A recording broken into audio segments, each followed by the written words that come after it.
So, Paul, when we had our Midrash section, I guess 10 days ago, or even before that, and we were wading through all the gnarly texts in Matthew 25, you said you were looking forward to reaching the end of the chapter. And I think you said it may even have been your favorite text. Can you tell us why? Well, I think one of the things about the gospel is, as you've said many times, you have parables that are hard to figure out, and they've got um, multiple meanings, and you get things like Jesus tells the rich young man, "Go away and sell all your stuff, and then you'll be able to be part of the kingdom of God." And like, how do I sell my house and my car and everything? Like, is that really possible? There's lots of what Jesus says are complicated and doesn't feel like you can do it. This particular text, Matthew 25, in verses in the 30s, brings it down to a pretty simple, practical kind of a thing that as an adult, as a young adult, and even as a child, you say, well, what does Jesus tell us to do? What does it mean to be a Christian? Feed the hungry. Okay, well, it may be your own kids who are hungry. It may be your neighbors. It may be somebody far away. Visit the prisoner. None of us want to visit prisoners. I don't know how many people watching today have actually been in a prison.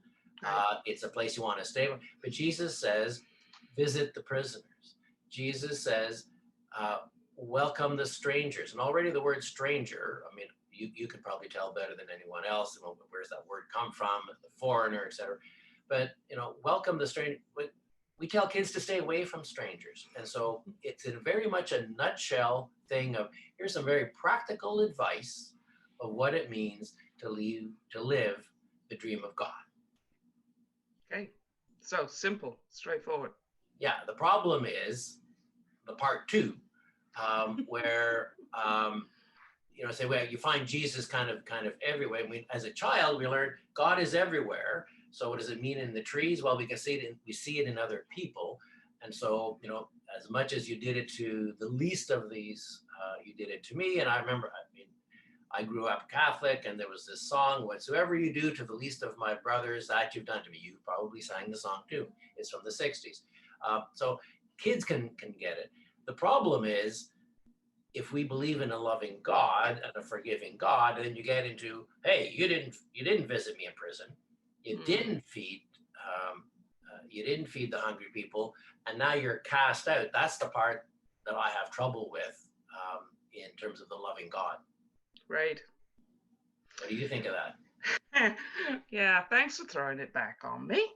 I think if I were not doing this on the Reign of Christ Sunday, so if we were doing this text any other time of the year, I'd probably do what you do when you take your, the Action Réfugié show on the road, and you'll use this text and you'll stop at verse 40 because it's a great place to stop where you just got this positive message. But because it's Reign of Christ Sunday, and we have this notion, even the Reign of Christ is hard for us to stomach almost in the United Church. We don't like the idea of Jesus being a judge or anything, but there's a part of me that says, okay, so we have come to the end of what for many in their lifetimes has been one of the toughest years that we can remember. That's what it certainly feels like. We're coming to the end of it. So we're speaking into the most fractured season in US election season that I remember, and we've had some fractured ones before, but this one is certainly the most fractured, and there's polarizing in our own country and province as well.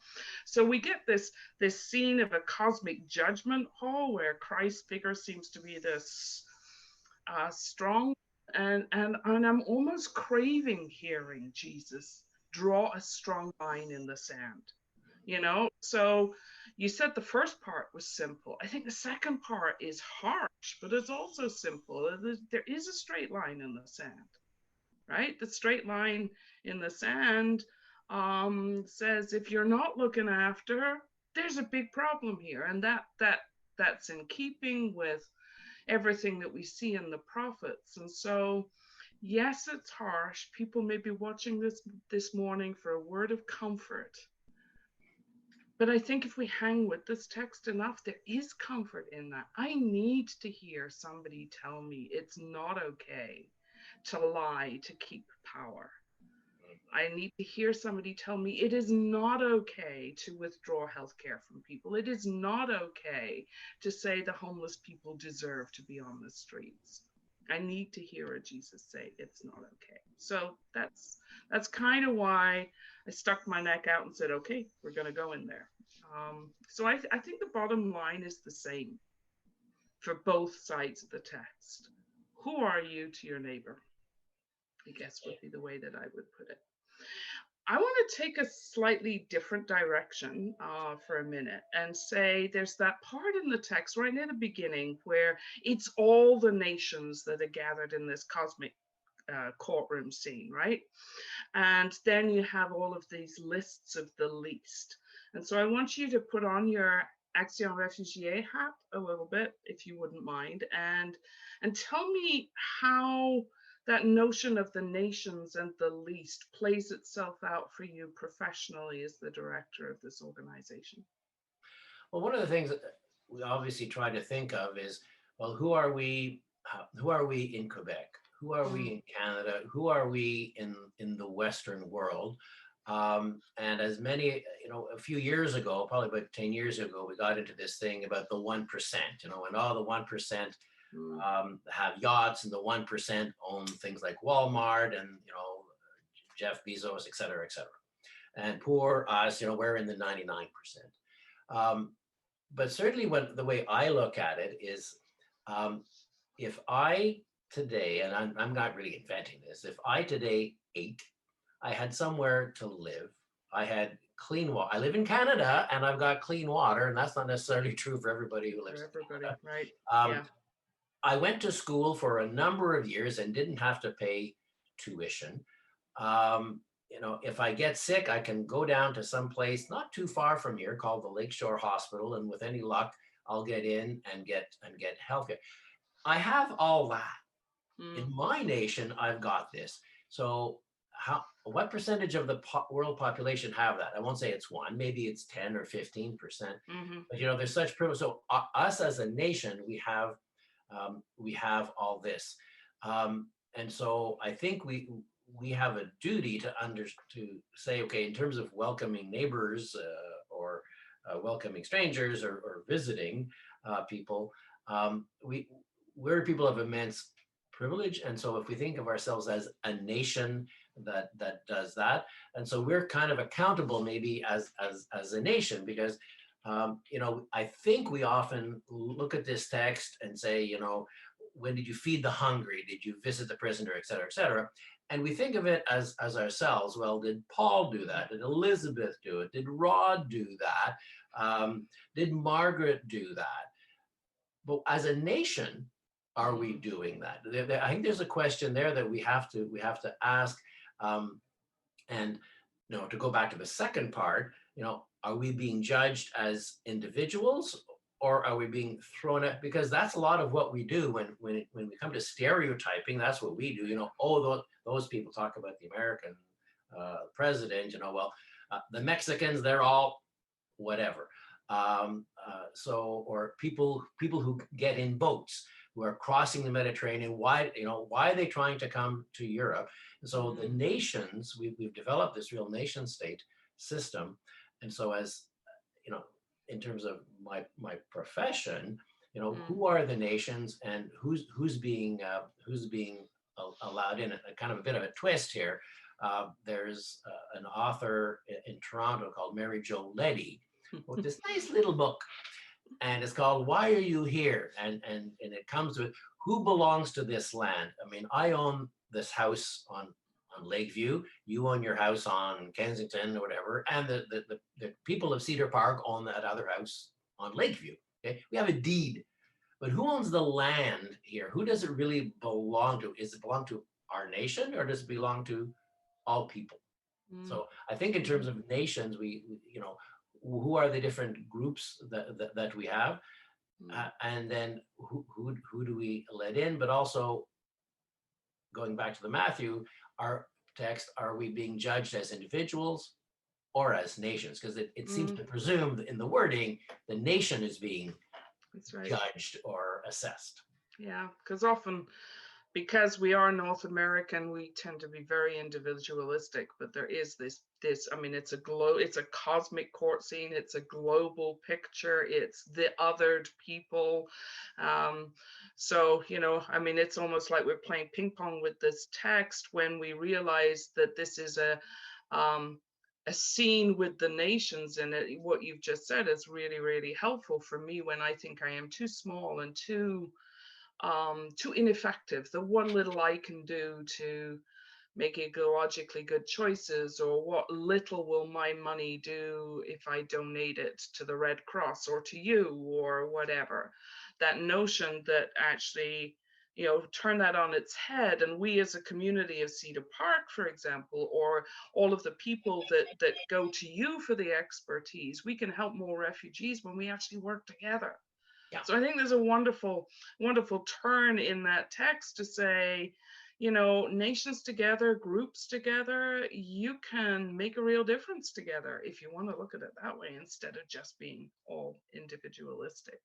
I think it Um, just to finish yeah, on that, in yeah. Canada, I mean, as most people listening, we have this thing called First Nations. I mean, we have that word. Mm, So again, we think, oh, Canada, oh, it's Canada or it's Quebec. Well, there are many nations here, and maybe the different, we have to think in terms of what nations are being judged, and nation to mhm, nation conversations. That's mhm, part of the aspect as well. right. Can you help those people who are less familiar with what it is that Action Réfugié does, particularly around the second word? Like, what is it that you are doing as it relates to this Matthew text? Because you mentioned earlier prisons, and I don't think everybody knows that that's a major piece of what you're doing. So, yes, I've set you up, batted it over to you. Paul, go for it. Well, actually, in our fundraising letter, we go into the question, what does Action Réfugié do? Because we get asked that question. And Hmm. what we do is provide information and compassion and care. I mean, that's the Hmm. elevator piece of it. So one of the things that we do is called refugee sponsorship, and I think the people of Cedar Park are quite aware of that, Know as, that as part. are many people. Yeah. And so we have this program that has now been suspended by our Quebec government again, where we send in paperwork asking the Canadian government to interview somebody who's a refugee overseas and authorize them to come to Canada as a permanent resident. So that's one. That's a welcoming the stranger Hmm. piece. Um, we also have a twinning program for women where you have a refugeed woman who's fairly new to Montreal, who's maybe a little isolated, needs to make some social connections, and we will connect her with a Montreal resident. We used to say sort of a Canadian Montreal resident, but the reality is about uh, half of the people who are the Montreal residents are actually immigrants themselves. They're from Mm, France, they're from the United States, they're from different places. So we meet people meet together. Somebody described it as fake friendship. Um, hmm. and but we also will have group activities where we have food and we introduce them to cultural activities. Um, the other piece, now these two programs you can find about 100 different places across Canada, different Yeah. organizations. It's fairly common. Hmm. Um, the detention piece, so the Canada Border Services Agency has a building in Laval, which used to be a medium security prison. So it doesn't have cells, but you've got dormitories with 5 people, and there's guards everywhere, and there's locked doors. You can't move from one section to another without Yeah. having a guard. And if you're somehow brought from that building to downtown for a hearing, you're put in handcuffs. If you have to somehow go to a hospital or something, well, then you're shackled in your legs and you're handcuffed. So it's a prison.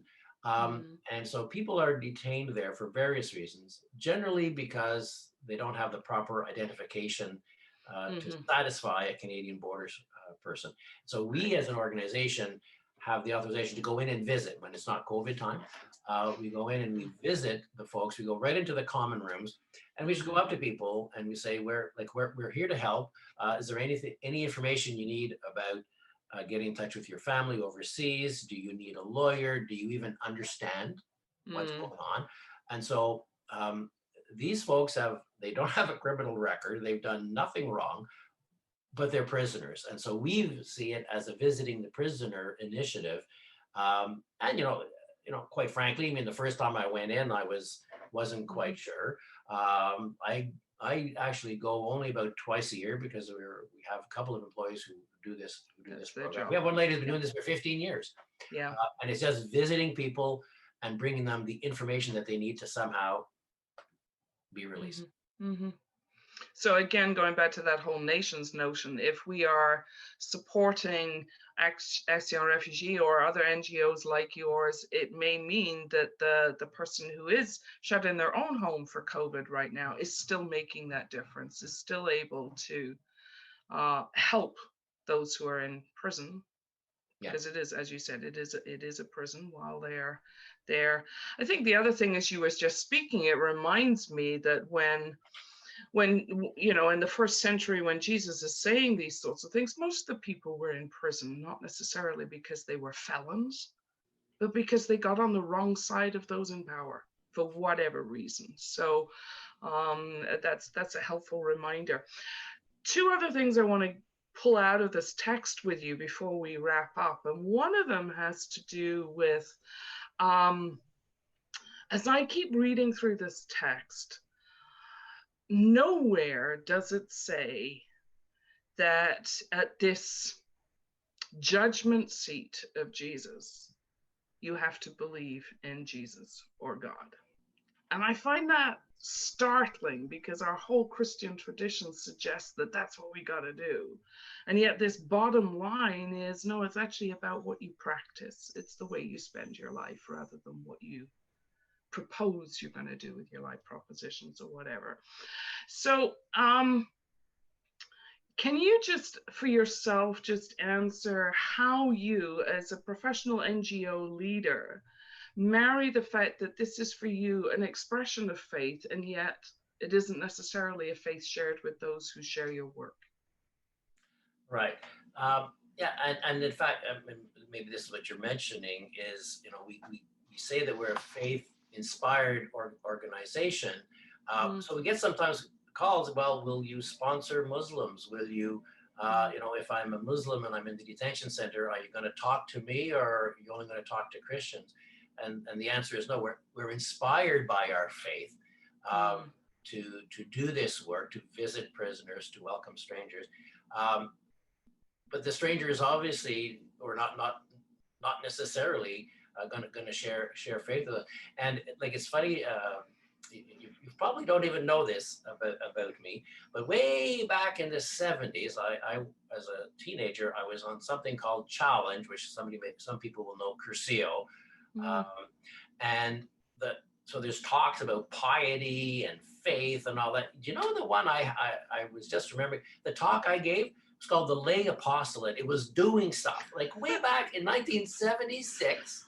When it came to the whole gamut of what you could talk about in faith, Clark talked about helping in libraries, helping in camp, doing something with people. So my faith has always been, well, what are you going to do now? I guess in the Reformed tradition, you get into faith and works and things, and that's a whole other gnarly issue, I guess, another day. But what is it that you do? And you get into the thing. I don't care what you say you're going to do, because a lot of people say they're going to do stuff and nothing gets done. Come through. And we can all be have to confess for that. But what is it you get done to build the kingdom, to build the dream, to support the people who Jesus is talking about. And when we were doing the Midrash business, all of a sudden came to me, this kind of sounds like the Beatitudes a little bit, like blessed are the peacemakers and those who have nothing. It's kind of a bookend. I don't know what you think about that. Was that Matthew 5 and this is 25? Absolutely. I think it is deliberate. Matthew is a good writer. It's pretty clear to me that when you look at Matthew 5, as you said, blessed are, who are the blessed?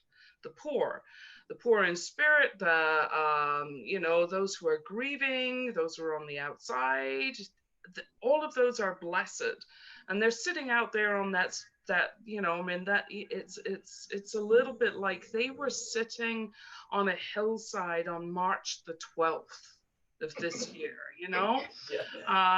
It's back in the spring. They're on the hillside listening to this beautiful teaching by Jesus just before all hell breaks loose.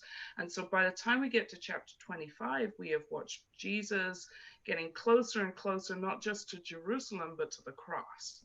And so this is really his very last teaching before he's arrested and what have you. And I think it's amazing that it's almost like as they're coming for him with the shackles, he comes back and says, all of those same people, you know what I said way back when on the mountainside when it was all lovely? See how they're going to be blessed. And one of the ways they're going to be blessed is because of people like you who make the blessing happen. Mm-hmm.